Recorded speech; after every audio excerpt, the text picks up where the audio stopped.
ప్రభునందు ప్రియ దేవుని బిడ్డలారా, బాగున్నారు కదా? మరలా మనం ప్రభు సన్నిధిలో చేరి ఆయన మాటలు విని మేలు అనుభవించాలని ఆయన ఇష్టపడుతున్నాడు. ఈ నేటి వర్తమానం మనం ఆలోచిస్తే దేవుడు ప్రేమ అయి ఉన్నాడు అని వాక్యం సెలవిస్తుంది. దేవుడు ప్రేమ అయి ఉన్నాడు. అయితే దేవుడు తనకు కుమారులుగా కుమార్తెలుగా చేసుకోవాలి అనుకున్నటువంటి మనుషులందరి కూడా ప్రేమ కలిగిన వారిగా ఉండాలని ఆయన ఇష్టపడుతున్నాడు. సో ఎవరైతే ఆయన్ని నమ్ముతారో వాళ్ళందరూ కూడా ఆ తండ్రి అయిన దేవుడు మనల్ని కుమారులుగా కుమార్తెలుగా స్వీకరించడానికి యేసుక్రీస్తు ప్రభు రక్తంలో కడిగి పరిశుద్ధపరిచి మన అపవిత్రతను, పాపాన్ని, దోషాన్ని తీసివేసి మన పాపానికి క్రయధనం తన రక్తాన్ని చెల్లించి సిలువలో మన కొరకు ఆయన కొట్టబడి, అవమానింపబడి, పిడిగుద్దులు గుద్దబడి, మరి గడ్డం పెరకబడి, ఉమ్మి వేతలతో భయంకరమైనటువంటి స్థితిలో ఉన్నటువంటి దేవుడు యేసు ప్రభు వారు, ఆ రక్షకుడు నిన్ను రక్షించి నిన్ను తండ్రి అయిన దేవునికి కుమారుడుగా కుమార్తెగా చేయడానికి నీ పాపాన్ని, శాపాన్ని ఆయన శరీరం పైన భరించాడు. అవునా? అయితే నీ కొరకు ఆయన ప్రాణం పెట్టడంలో దేవుని ప్రేమ దాగి ఉన్నది అని బైబిల్ చెప్తుంది. So there is hidden love of God on us. దేవుడు మరి మన ఎడ్లన తన ప్రేమను ఎల్లడపరుచుచున్నాడు.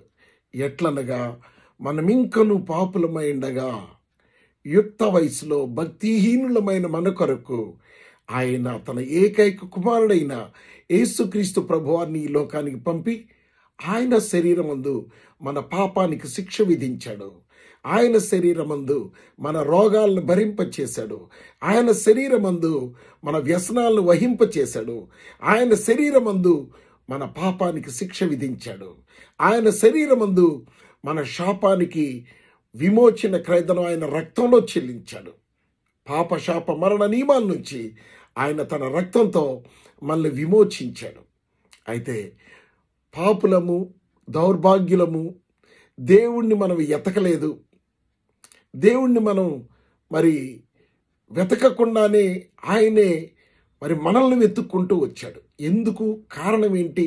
ఆయన మనల్ని వెతకటానికి కారణం ఏంటి? ఆయన మనం ఎందుకు వెతుక్కుంటా వెళ్ళలేకపోయాం అన్నట్టు ఆయనకు తెలుసు. మనం ఆయన్ని సమీపించలేమని. ఎందుకంటే ఆయన సమీపింపరాని దురవగాహమైన తేజస్సునందు వశించుతున్నటువంటి, వెలుగై ఉన్నటువంటి పరిశుద్ధుడు, మహిమై ఉన్నటువంటి పరిశుద్ధ దేవుడు, దేవాతి దేవుడు. ఆయన్ని ఒక పాపి అయిన మానవుడు సమీపించడం కష్టం, చారలేడు. అందుకనే మరి మోషే అడుగుతాడు, అయ్యా నా తండ్రి, నిన్ను చూడాలని నేను ఆశపడుతున్నాను అని అడిగితే తండ్రిని అంటాడు, అది సాధ్యం కాదు, కానీ ఇదిగో ఈ బండ సందులో నువ్వు నిలబడు, నేను నీ ముందుగా వెళ్ళేటప్పుడు నువ్వు నా వెనక పార్శ్వాన్ని చూస్తావని ఆ మోషేకి తన చేతిని అడ్డు పెట్టి తన ముఖాన్ని చూయించకుండా దేవుడు తన ముందుగా వెళ్ళిపోతాడన్నమాట. సో దేవుణ్ణి మనం దగ్గరికి వెళ్ళలేము. ఆయన పరిశుద్ధతకి మనం తట్టుకోలేము. ఎందుకంటే మన పాపులం. మన పాపం ఆయన దగ్గర దాకా మనం వెళ్ళడానికి అది సహకరించదు.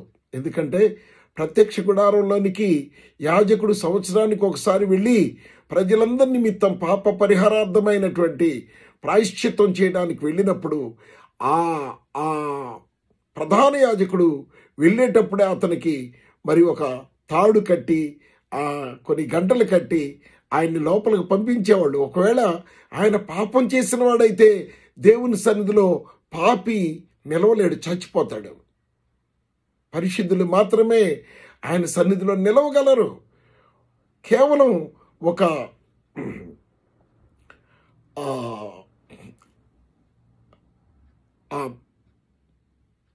దేవుని యొక్క ఆ గుడారంలోనికి లేక ప్రశస్తమైనటువంటి ఆయన తెరలోనికి వెళ్ళినప్పుడు, అవునా, ఆయన ప్రజెన్స్ అక్కడ ఉంటుంది. కాబట్టి ఆ ప్రజెన్స్నే తట్టుకోలేక ఒకవేళ పాపం చేసిన వ్యక్తి అయితే ఆ ప్రత్యక్ష గుడారంలోనే అతను చనిపోతాడు. ఎప్పుడైతే అతను గంటల శబ్దం ఆగిపోతుందో బయట ఉన్న వాళ్ళు ఆ తాడు పట్టుకొని లాగేస్తారన్నమాట. ఎందుకని? పాపి పరిశుద్ధుడైనటువంటి మహిమగల దేవుణ్ణి సమీపించలేడు. మరి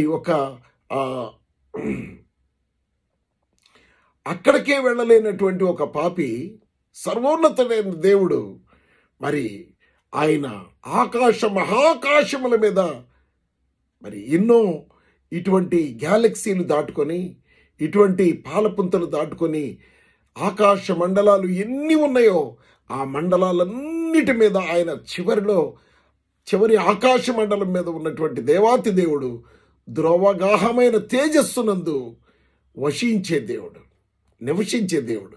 ఆయన్ని సమీపించటం ఒక పాపి అయిన మానవునికి వీలు కాదు, వల్ల కాదు.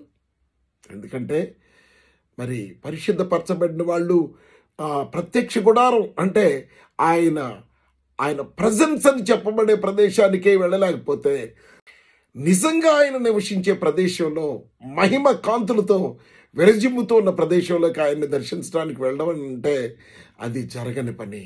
కాబట్టి యేసుక్రీస్తు ప్రభువారు ఏం చేశాడు తెలుసా? ఆయన తండ్రితో కూడా ఆ మహిమలో ఉండి పరిశుద్ధుడు అని కొనియాడబడుచు ఉండేటువంటిది భాగ్యమని ఎంచుకొనలేదు. కానీ దాసుని స్వరూపం ధరించి రిక్తునిగా ఒక పాప శరీరాకారంలో ఈ లోకంలో పుట్టి మన మధ్య నివసించాడు. ఆయన మనల్ని వెతుక్కుంటూ వచ్చాడు. ఆయన వెతుక్కుంటూ రాగలిగాడు పాపుల శరీరాన్ని ధరించుకొని. కానీ మనం ఆయన పరిశుద్ధ శరీరాన్ని ధరించుకొని అక్కడికి వెళ్ళలేము. ఎందుకంటే ఆయన లేకుండా పరిశుద్ధత ఎవరికీ కలగదు. ఆయన నామంలోనే పరిశుద్ధత. ఆయన నామాన్ని నమ్మిన వాళ్ళు నీతిమంతులు, ఆయన రక్తంలో కడుగుబడిన వాళ్ళు పరిశుద్ధులు.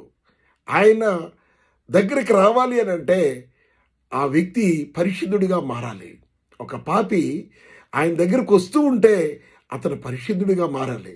ఆ వ్యక్తి పరలోకానికి దేవాతి దేవుడు నివసించే ప్రదేశానికి వెళ్ళాలి అని అంటే అతడు ఆయన స్వరూపంలోనికి మారాలి, పరిశుద్ధునిగా మారాలి, నీతిమంతునిగా మారాలి, ఆయన పోలికలోనికి మారాలి, క్రీస్తు రక్తంలో కడగబడాలి, క్రీస్తు యొక్క దెబ్బల చేత స్వస్థత పొందుకోవాలి, క్రీస్తులో పరిశుద్ధునిగా నీతిమంతునిగా తండ్రి అయిన దేవునికి కుమారుడిగా మార్చబడాలి. అప్పుడు మాత్రమే ఆ వ్యక్తి మరి మహాకాశములపై ఉన్నటువంటి దేవాతి దేవుని సింహాసనం దగ్గరికి వెళ్ళడానికి అవకాశం వస్తుంది. మనం అక్కడికి వెళ్ళలేమని పాపులుగా ఉండి ఆయనే పాప శరీరకాన్ని ధరించి ఈ లోకానికి మానవుల మధ్యకొచ్చి ఒక మనిషిగా జీవించి మనుషుల చేత సిలువ వేయబడి, కొట్టబడి, అవమానింపబడి, దూషించబడి, ముఖాన ఉమ్మివేతలు వేయించుకొని మనుషులు చేసిన పాపానికి శిక్ష అనుభవించి మనుషులు కొరడాలతో కొడుతూ ఉంటే తండ్రి వీరేమి చేయుచున్నారు, వీరెరుగరు, వీరిని క్షమించని ప్రేమతో చెప్పేటువంటి ఆ ప్రేమమూర్తిని దర్శించటం అన్నది చాలా కష్టం.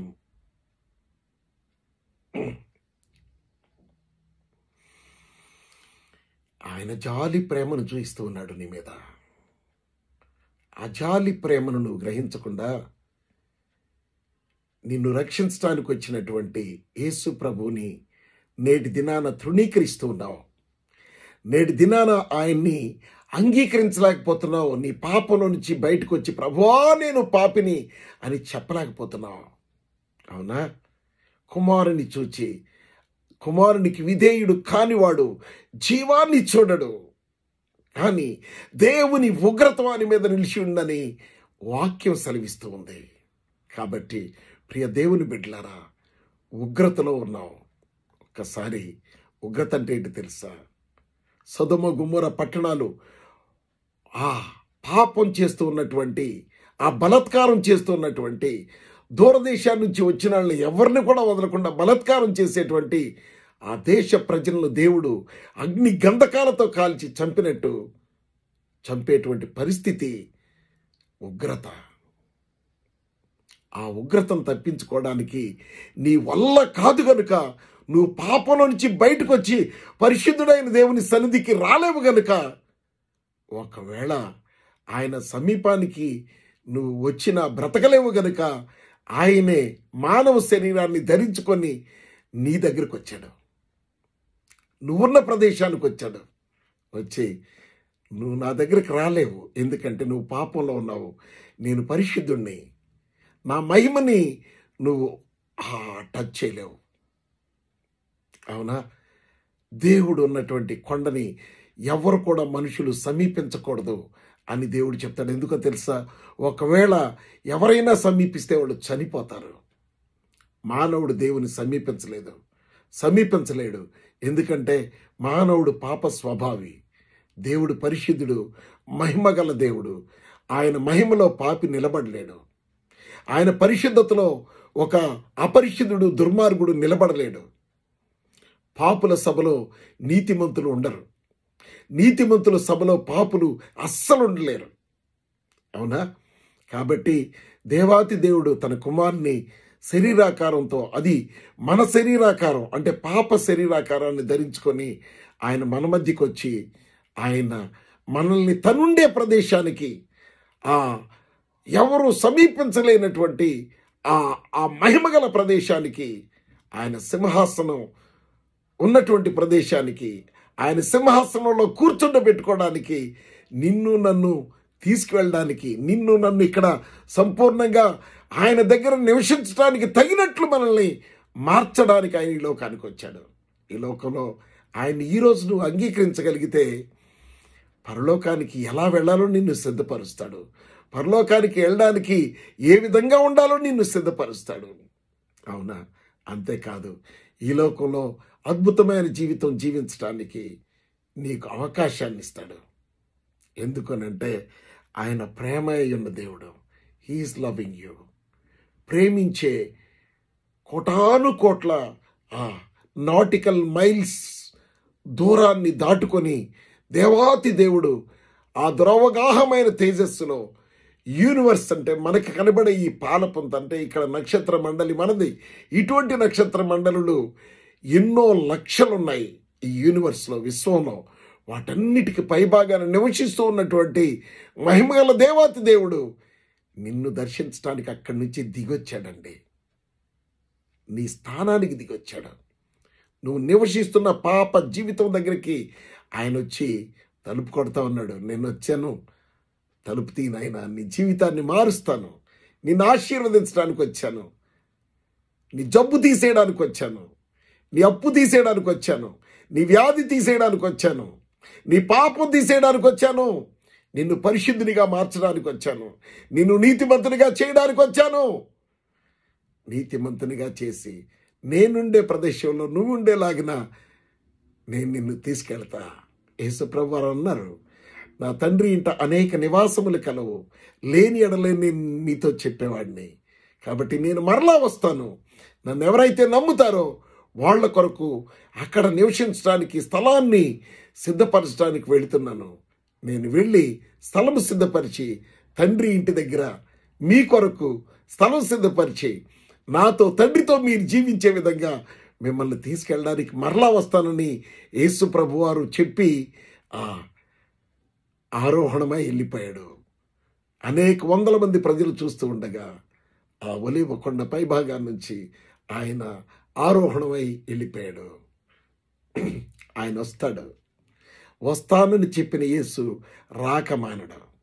తప్పనిసరిగా ఏ దినంలోనో ఏ గడియలోనో వస్తాడు, తప్పక వస్తాడు.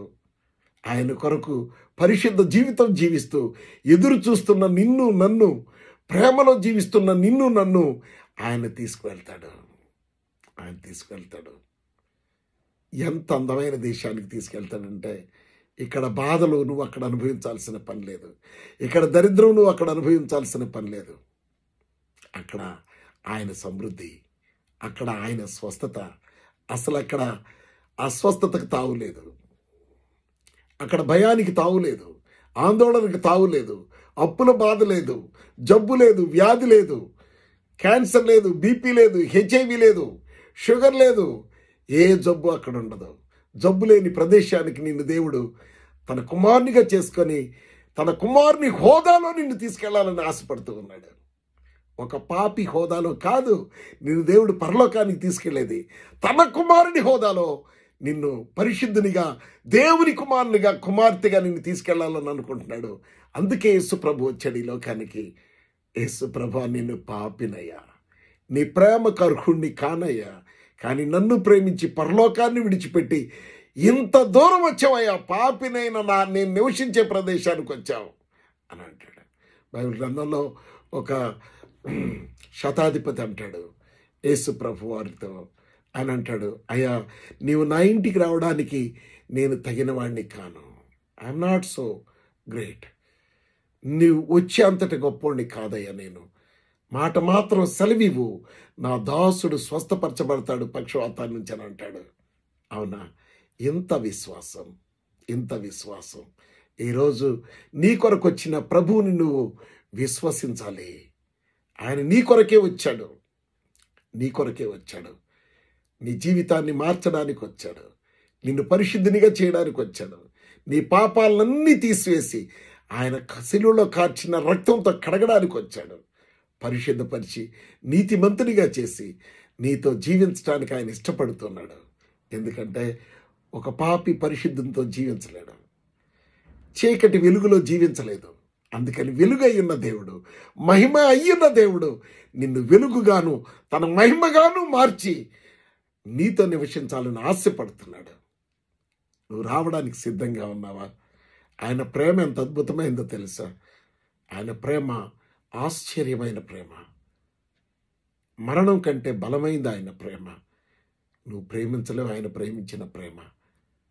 ఆయన ప్రేమ నువ్వు చూడాలి అని అంటే తండ్రిని అడగాలి, తండ్రి నీ ప్రేమని నా హృదయంలో పరిశుద్ధాత్మ ద్వారా కృమ్మరించు ప్రభువా అని నువ్వు అడగాలి. అవునా? ఆయన ప్రేమ అద్భుతమైంది.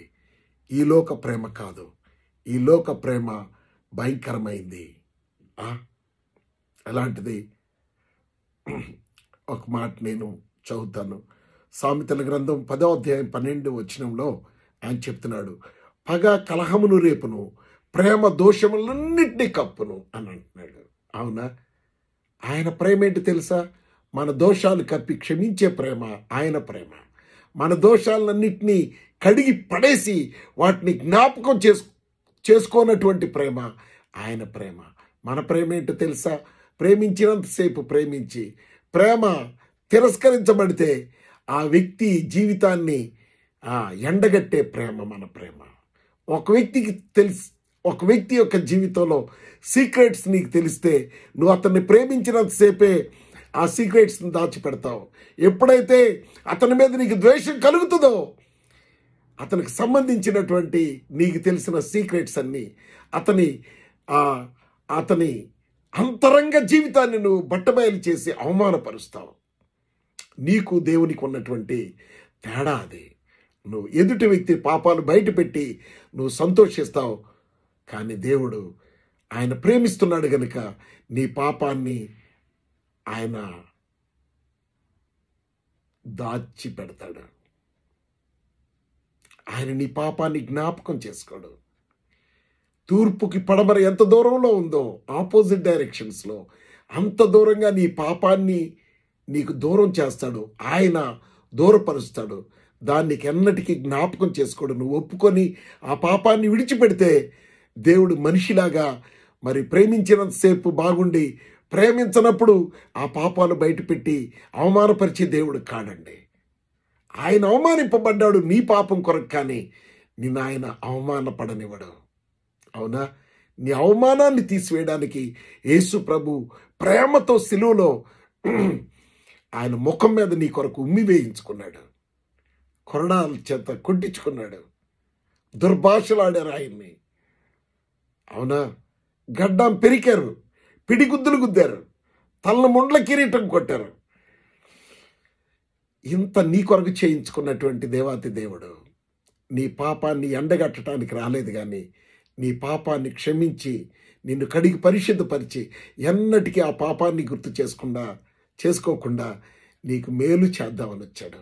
ఆ మేలేంటో తెలుసా? అద్భుతమైన జీవితం నీకు ఈ లోకంలో ఇచ్చి నిన్ను బాగు చేసి పరలోకానికి పరిశుద్ధతలోను నీతిలోను మహిమలోను నువ్వు జీవించే విధంగా నిన్ను మార్చి ఆయన నివసించే ప్రదేశానికి నిన్ను నన్ను తీసుకువెళ్ళడానికి ఆయన ఈ లోకానికి వచ్చాడు. ప్రేమ దోషములన్నిటినీ కప్పుతుంది. మనం వేరే వాళ్ళ దోషాలు పాపాలు కప్పిపెట్టలేం. ఆకాశం వచ్చినప్పుడు అవి బయట పెట్టి వాళ్ళని ఎండగట్టడానికి చూస్తాం, కానీ నీ కొరకు ప్రాణం పెట్టిన యేసయ్య అలా కాదు. నువ్వు చేసిన ప్రతి పాపాన్ని ఇక ఎన్నటికీ జ్ఞాపకం చేసుకోడు. నువ్వు ఇలా చేసావని తిరిగి ఆయన అనడు. నీ పాపముల్ని ఒప్పుకుని ఎడల ఆయన నీతిమంతుడు, నమ్మదగిన వాడు కనుక సమస్త దుర్నీతి నుండి నిన్ను విడిపించి నిన్ను పరిశుద్ధునిగా చేస్తాడు. అటువంటి జీవితాన్ని నీకు ఇవ్వాలని ఇష్టపడుతున్నాడు. ఇది నాన్న ఆయన ప్రేమ ఎలా ఉంటుందో తెలుసా? మన ప్రేమ కొంతకాలమే ఉంటుంది. మనల్ని ఎవరైనా ప్రేమిస్తూ ఉంటే మనం వాళ్ళని ప్రేమిస్తాం, కానీ వాళ్ళు ప్రేమించడం మానేసినా, వాళ్ళు ఏదైనా మనల్ని తిట్టినా, లేకపోతే ఇంకొకటి అన్నా మనం వాళ్ళ మీద తిరగబడతాం. వాళ్ళు చేసిన పాపాలన్నీ రోడ్డుకి ఈడుస్తాం, ఆ వ్యక్తి చేసిన పాపాలన్నీ గుర్తు చేసి. కానీ దేవుని ప్రేమ అలా కాదు. 1 కొరింథీయులకు రాసిన పత్రిక 13వ అధ్యాయం 8వ వచనంలో చెప్తున్నాడు, ప్రేమ శాశ్వత కాలముండును. ఆయన ప్రేమ టెంపరీ లవ్ కాదు. టెంపరీగా మనల్ని ప్రేమించి ఆయన కోపం వచ్చినప్పుడు నువ్వు ఈ పాపం చేసేవని అనడు. కానీ ఈ లోకంలో మనుషులు అంటారు, వాళ్ళకు నువ్వు నచ్చనప్పుడు నువ్వు చేసిన పాపాలన్నీ ఎండగట్టి బయట పెట్టేస్తారు, నిన్ను అవమానపరుస్తారు, నిన్ను దూషణ పాలు చేసేస్తారు. కానీ ఆయన అలా కాదు. ఆయన నీ పాపాలకు ప్రాయశ్చిత్తం చేసిన దేవుడు. తిరిగి ఎన్నటికీ నీ పాపాన్ని జ్ఞాపకం చేసుకోడు. నువ్వు ఇలా చేసే దౌర్భాగ్యుడా అని అనడు. నిన్ను ఆయనలాగా మార్చడానికి ఆయన ప్రయత్నిస్తూ ఉన్నాడు.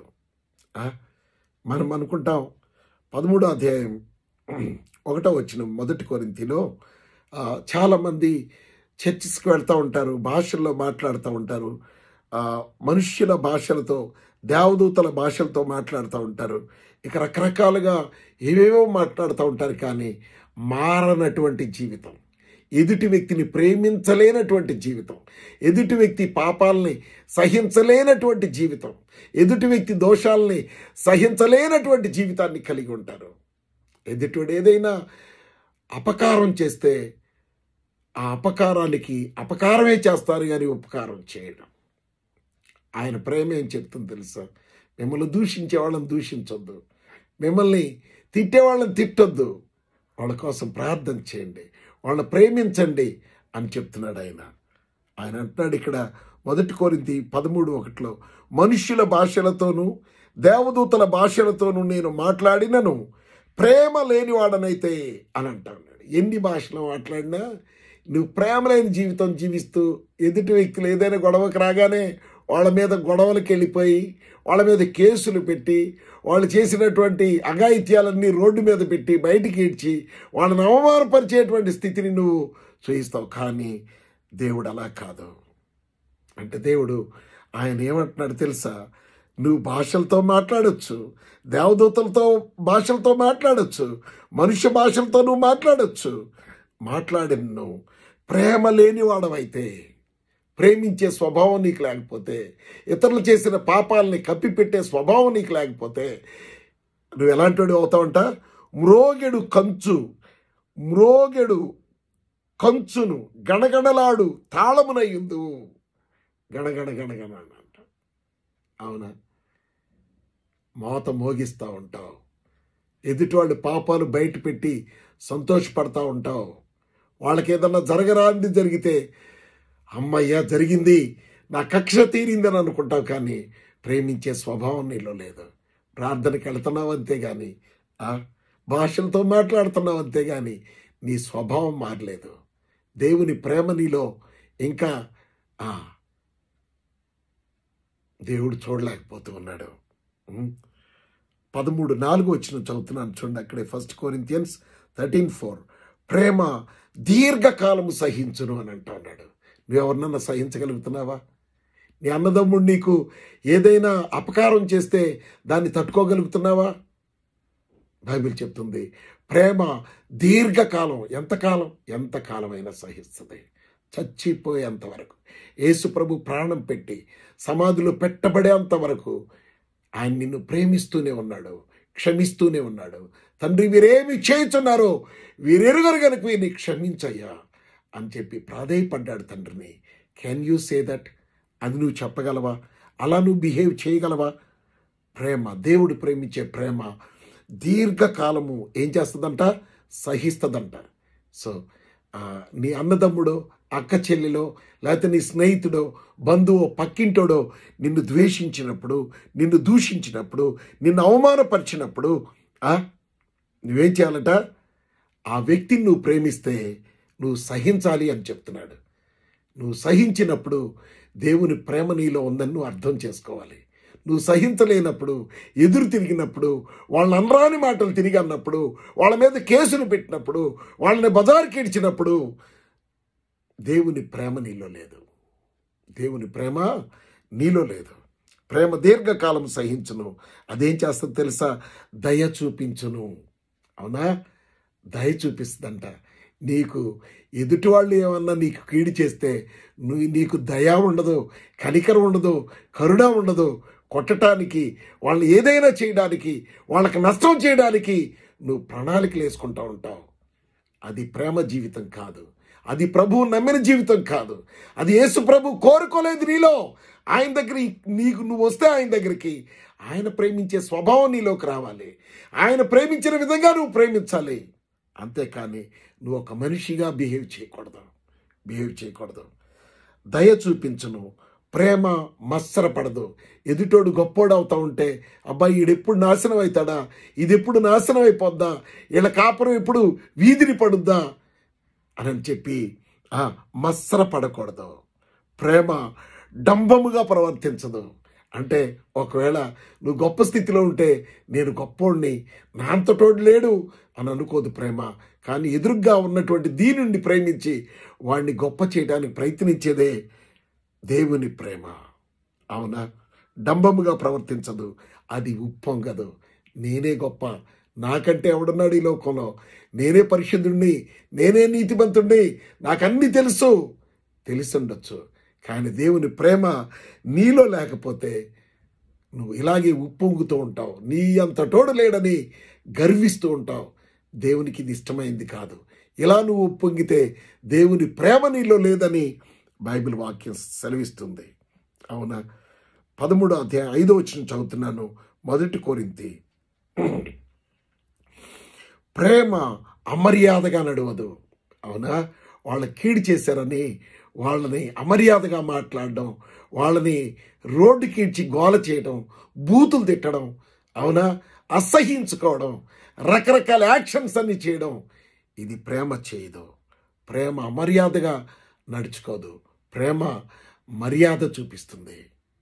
It is the dignity of love. ప్రేమ మర్యాదను నేర్పిస్తుంది. ప్రేమ నీ నోటితో మంచి భాషను నేర్పిస్తుంది. అవమానపరిస్తే అవమానపరచదు, తిడితే తిట్టదు, ఎదురుగా నీకు అన్యాయం జరిగితే తిరిగి అన్యాయం చేయదు. అవునా? అమర్యాదగా నడవదు, అమర్యాదగా మాట్లాడదు. ఎదుటోడు మాట్లాడాడంటే వాడికి 10 బూతులు ఎక్కువ తిట్టేసి నీ రికార్డు బద్దలు కొట్టుకుంటా ఉన్నావు. కానీ ప్రేమ అలా కాదు. అది అమర్యాదగా నడవదు. ప్రేమ స్వప్రయోజనం చూసుకోదు, ఇతరుల ప్రయోజనాన్ని చూసేది ప్రేమ. ఇతరుల ప్రయోజనాన్ని నువ్వు చూడటం లేదు అని అంటే నీలో దేవుని ప్రేమ లేదు. నీ ప్రయోజనాన్ని నువ్వు చూసుకుంటా, ఇతరులని నీ ప్రయోజనం కోసం వాడుకుంటా, ఇతరులకి ఎటువంటి మేలు నువ్వు చేయకపోతే, ఇతరులకి ఎటువంటి ప్రయోజనకారిగా నువ్వు ఉండకపోతే, ఇతరులకి ఎటువంటి సహకారిగా నువ్వు ఉండకపోతే దేవుని ప్రేమ నీలో లేదు. You have no the love of God in you. Then నువ్వు దేవునికి ఏ విధంగానూ దేవుని కుమారుడుగా అనిపించుకోలేవు. దేవుని ప్రేమ నీలో పోయబడాలి. ఇటువంటి లక్షణాలన్నీ, దైవ లక్షణాలు నీలో నువ్వు కలిగి ఉండాలి. అదే చెప్తున్నాడు. ప్రేమ అమర్యాదగా నడవదు. ప్రేమ స్వప్రయోజనమును విచారించదు. ప్రేమ త్వరగా కోపపడదు. ఒక మాట అంటే సుర్రులేసి కోప్పడి కొట్టేంత పనిచేసి నానా హంగామా చేయదు ప్రేమ. ప్రేమ త్వరగా కోప్పడదు. ప్రేమ అపకారమును మనసులో ఉంచుకొనదు. ఎప్పుడైనా వీడిని దెబ్బ కొట్టాలి, నాకు అన్యాయం చేశాడు, వీడిని ఎట్టయినా సరే నాశనం చేయాలి అని ఆశించదు, ఆలోచించదు ప్రేమ. అవునా? 13వ అధ్యాయం 6వ వచనం, 1 కొరింథీ, దుర్నీతి విషయమై సంతోషపడక సత్యమందు సంతోషించును. ఎలా ఉంటుందంట? దుర్నీతి కార్యం చేసి ఈ దుర్నీతి వల్ల నేను సంపాదించాను, ఈ దుర్నీతి వల్ల నేను గొప్పోడయ్యానని చెప్పి సంతోషపడదంట. సంతోషపడకుండా సత్యంలో జీవిస్తూ ఉన్నందుకు, మేలుకరంగా జీవిస్తున్నందుకు, ఇతరులకు హాని లేకుండా జీవిస్తున్నందుకు, ఇతరులకు మేలుకరంగా జీవిస్తున్నందుకు, వాక్యానుసారంగా జీవిస్తున్నందుకు సంతోషపడుతుందట. అవునా? 7వ వచనం చదువుతున్నాను. ప్రేమ అన్నిటినీ తాళును. ఎక్కడ తాళుకుంటున్నావు? ఎవడన్నంటే బుస్సులేస్తా ఉన్నావు, తిడుతున్నావు, కొడుతున్నావు, రోడ్డు పరిగెత్తుతున్నావు, ఏదేదో హాని చేయడానికి ప్రయత్నం చేస్తున్నావు, కానీ నువ్వు తాళుకోవడం లేదు. కొంచెం కూడా నీకు ఓర్పు లేదు.